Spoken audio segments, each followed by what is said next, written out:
भारत के बंगाल की रहने वाली एक खूबसूरत लड़की रूपाली मुखर्जी। रूपाली मुखर्जी वाकई बेहद खूबसूरत थी। जो भी उसे देखता था देखता ही रह जाता था। और आज रूपाली मुखर्जी की पहली रात थी युगांडा के प्रेसिडेंट ईदी अमीन के साथ। अब रूपाली को तैयार किया जाता है, उसका मेकअप किया जाता है, उसे अच्छे अच्छे कपड़े पहनाए जाते हैं ईदी अमीन के लिए। और तैयार करने के बाद रूपाली को धकेल दिया जाता है ईदी अमीन के कमरे में। ईदी अमीन जो दिखने में किसी राक्षस से कम नहीं था। ईदी अमीन के दो ही शौक थे। पहला शौक इंसानी मांस खाना और दूसरा क्रूर तरीके से लड़कियों के साथ संबंध बनाना।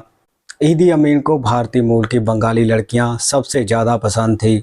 उसका कहना था कि जिस्मानी संबंध बनाने के लिए बंगाली लड़कियां बेहद मुफीद होती हैं। दोस्तों, रोंगटे खड़े कर देने वाली ये खौफनाक कहानी है युगांडा के प्रेसिडेंट ईदी अमीन की, जिसने ना जाने कितनी ही भारतीय मूल की लड़कियों को अपनी हवस का शिकार बनाया था। उनमें से कुछ लड़कियां मर गई थी तो कुछ गायब हो गई थी।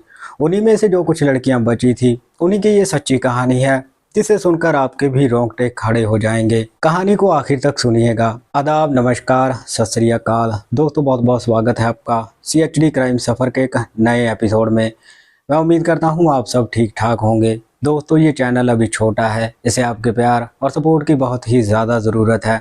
इसीलिए वीडियो को देखने से पहले मैं आपसे ये रिक्वेस्ट करता हूं कि चैनल को सब्सक्राइब और वीडियो को लाइक कर दें। ईदी अमीन युगांडियन तानाशाह, 7 फुट का एक काला भारी भरकम हबशी, जिसे देख के अच्छे अच्छों के होश उड़ जाते थे। ईदी अमीन के बारे में ये कहा जाता है कि वो अपने दुश्मनों को मार के उन्हें उबालकर उनका सूप बनाकर पी जाता था। 17 अगस्त 1995 बंगाल की रहने वाली तानिया बनर्जी जो पेशे से एक पत्रकार थी, वो पत्रकारिता करने के लिए युगांडा में जाती है।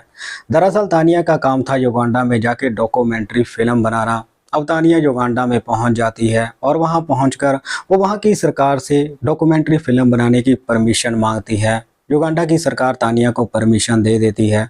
इसके बाद तानिया पूरे युगांडा में घूम घूम कर डॉक्यूमेंट्री फिल्म बनाती है। और इसी बीच में एक दिन तानिया कंपाला शहर के गवर्नर मोरिस कोडो की इंटरव्यू लेने के लिए जाती है।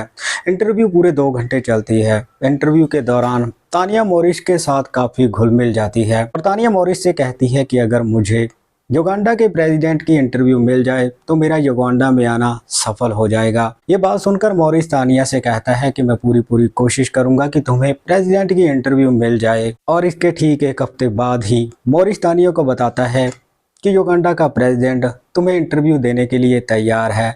उसने तुम्हें इंटरव्यू देने के लिए अपने घर में बुलाया है। ये बात सुनकर तानिया बहुत खुश हो जाती है। तानिया ये भी सोच रही थी कि वो प्रेसिडेंट के इंटरव्यू के बहाने उसका घर भी देख लेगी। अब तय तारीख पे 1 नवंबर 1995 को तानिया ईदी अमीन की इंटरव्यू लेने के लिए उसके घर में पहुंच जाती है। उसका घर किसी महल से कम नहीं था।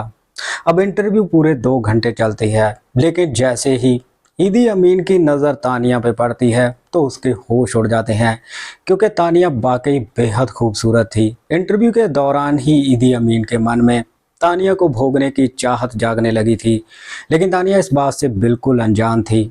अब इंटरव्यू पूरे 2 घंटे चलती है और इंटरव्यू खत्म होने के बाद ईदी अमीन अपने स्टाफ के लोगों से कहता है कि इस पत्रकार को यानी तानिया बनर्जी को हमारे खास शाही मेहमान खाने में रखा जाए। इसकी मेहमान नवाजी में किसी भी तरह की कमी नहीं आनी चाहिए। अब ईदी अमीन के स्टाफ के लोग वैसा ही करते हैं। पूरे 1 हफ्ते तक तानिया को खास शाही मेहमान खाने में रखा जाता है। इस दौरान तानिया को पूरे युगांडा में शाही तरीके से घुमाया जाता है। तानिया वहाँ पे बहुत खुश थी। अब एक दिन ईदी अमीन के लोग तानिया के पास जाते हैं और उसे कहते हैं कि प्रेसिडेंट आपके साथ डिनर करना चाहते हैं। ये बात सुनकर तानिया खुशी से उछल पड़ती है। वो सोच रही थी कि प्रेसिडेंट, वो भी मेरे साथ डिनर। अब डिनर की तैयारियां की जाती हैं। डिनर में तानिया के अलावा वहाँ पे और भी कई बड़े बड़े लोग पहुँचते हैं। डिनर में खाने पीने के अलावा शराब का भी इंतज़ाम किया गया था। और अब शराब पीने के बाद तानिया बहकने लगती है। तभी ईदी अमीन के स्टाफ के लोग तानिया को उसके कमरे में छोड़कर आते हैं। लेकिन जैसे ही आधी रात होती है तो तानिया देखती है कि उसके कमरे में कोई दैत्याकार मानव घुसा है। अब जैसे ही कमरे की लाइट जलती है तो तानिया के होश उड़ जाते हैं, क्योंकि उसकी आंखों के सामने कोई और नहीं बल्कि ईदी अमीन था, जो बिना कपड़ों के था। और अब बिना कपड़ों के ईदी अमीन जैसे दत्ताकार मानव को देखकर तानिया के होश उड़ जाते हैं। तानिया यही सोच रही थी कि ईदी अमीन मेरे कमरे में क्या करने आया है, और इससे पहले कि तानिया कुछ समझ पाती, ईदी अमीन तानिया के पास आता है और उसे दबोच लेता है। और अब ईदी अमीन तानिया के साथ छेड़खानी करने लगता है। तानिया उसके सामने गिड़गिड़ाती है, उसे अपने आप को छोड़ने के लिए कहती है, लेकिन ईदी अमीन कहाँ मानने वाला था। वो जबरदस्ती तानिया को गोद में उठा लेता है और इसके बाद एक ही झटके में तानिया के कपड़े अलग कर देता है, और अब वो तानिया को बेड पर पटक देता है और बड़े ही क्रूर तरीके से तानिया के साथ जिस्मानी संबंध बनाने लगता है। कहते हैं तानिया उसे झेल नहीं पाई थी। उस रात वो 2-3 बार बेहोश हो गई थी, लेकिन ईदी अमीन को पता नहीं तानिया में क्या मिला था। वो पूरी रात ही उसके साथ संबंध बनाता रहा, लेकिन संबंध बनाने की वजह से तानिया की हालत बहुत ज़्यादा ख़राब हो गई थी। इसीलिए जैसे ही अगली सुबह निकलती है तो तानिया वहाँ के लोगों से कहती है कि मुझे वापस इंडिया में जाना है, लेकिन वहाँ के लोग तानिया से कहते हैं कि प्रेसिडेंट के ऑर्डर के बिना आप कहीं नहीं जा सकती। दरअसल तानिया का किडनैप हो चुका था और तानिया को ये बात समझ में आ चुकी थी, और अब हर रोज ही ईदी अमीन तानिया के ऊपर अत्याचार करने लगा था। वो हर रोज तानिया के साथ अप्राकृतिक तरीके से संबंध बनाने लगा था,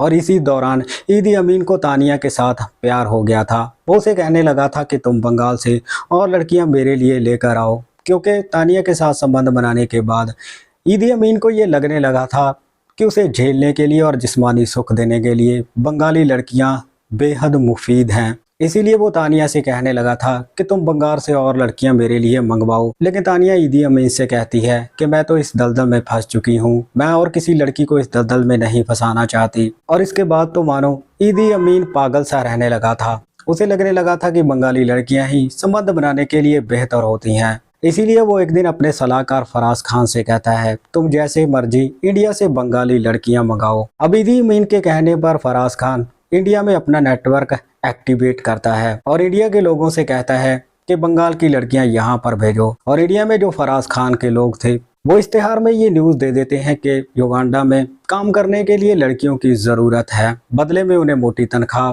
और एडवांस मिलेगा। अब इंटरव्यू देने के लिए लड़कियों की लंबी कतार लग जाती है, लेकिन वो उन्हीं लड़कियों को पसंद करते थे जो सबसे ज़्यादा खूबसूरत होती थी। अब इसी बीच में एक दिन मिदनापुर की रहने वाली 2 खूबसूरत लड़कियां पायल रॉय और मिस्ट्री रॉय इंटरव्यू देने के लिए पहुंचती हैं। दरअसल ये दोनों बेहद खूबसूरत थी। अब इन दोनों को सिलेक्ट करके युगांडा में भेज दिया जाता है। युगांडा में भेजने के बाद इन्हें ईदी अमीन के महल में पहुंचाया जाता है। रात होते ही दोनों लड़कियों को तैयार किया जाता है, इनका मेकअप करवाया जाता है। पायल रॉय और मिस्ट्री रॉय को ये लग रहा था कि ये उनकी नौकरी का कोई पार्ट है, लेकिन उन्हें इस बात का अंदाज़ा बिल्कुल भी नहीं था कि आगे उनके साथ कितना भयानक होने वाला है। अब रात होते ही इन दोनों लड़कियों को एक कमरे में रखा जाता है और आधी रात को इनके पास आता है युगांडा का प्रेसिडेंट ईदी अमीन। ईदी अमीन उस समय बिल्कुल बिना कपड़ों के था, निर्वस्त्र था। ईदी अमीन शराब के नशे में पूरी तरह से धुत था। शराब के नशे में धुत होकर वो दोनों लड़कियों के पास आता है और बारी बारी से दोनों लड़कियों का बलात्कार करता है। बताया जाता है कि सुबह होते होते पायल रॉय की मौत हो गई थी, लेकिन मिस्ट्री रॉय इस खेल का हिस्सा बन चुकी थी। एक रिपोर्ट के मुताबिक ये बताया जाता है कि साल 1995 से लेकर साल 2002 तक बंगाल से करीब 170 लड़कियों को युगांडा में ईदी अमीन के पास पहुंचाया गया था। उनमें से कुछ लड़कियां मर गई थी तो कुछ गायब हो गई थी, लेकिन जो लड़कियां बची थी उन्हीं की ये सच्ची कहानी है। अब साल 2003 आते आते युगांडा के प्रेसिडेंट ईदी अमीन की कैंसर के कारण मौत हो जाती है। उसकी मौत के बाद कई लड़कियों को वहां से रेस्क्यू करवाया जाता है और उन्हें वापस भारत लाया जाता है। कहते हैं बंगाल की रहने वाली एक खूबसूरत लड़की रूपाली मुखर्जी भी ईदी अमीन के क्रूर पंजों से अपने आप को बचा नहीं पाई थी। उसकी भी मौत क्रूर तरीके से संबंध बनाने के कारण ही हुई थी, और जिन लड़कियों का रेस्क्यू करवाया गया था उन्हें गुपचुप तरीके से इंडिया में अपने घरों में पहुंचा दिया गया था। फिलहाल वो लड़कियां गुमनामी की जिंदगी जीने के लिए मजबूर हैं। सो दोस्तों, ये थी आज की सच्ची कहानी। बाकी इस कहानी के बारे में आपकी क्या राय है, आप अपनी राय कमेंट सेक्शन में ज़रूर रखिएगा। तो मिलते हैं किसी और कहानी में, तब तक आप अपना ख्याल रखिए, सतर्क रहिए। जय हिंद।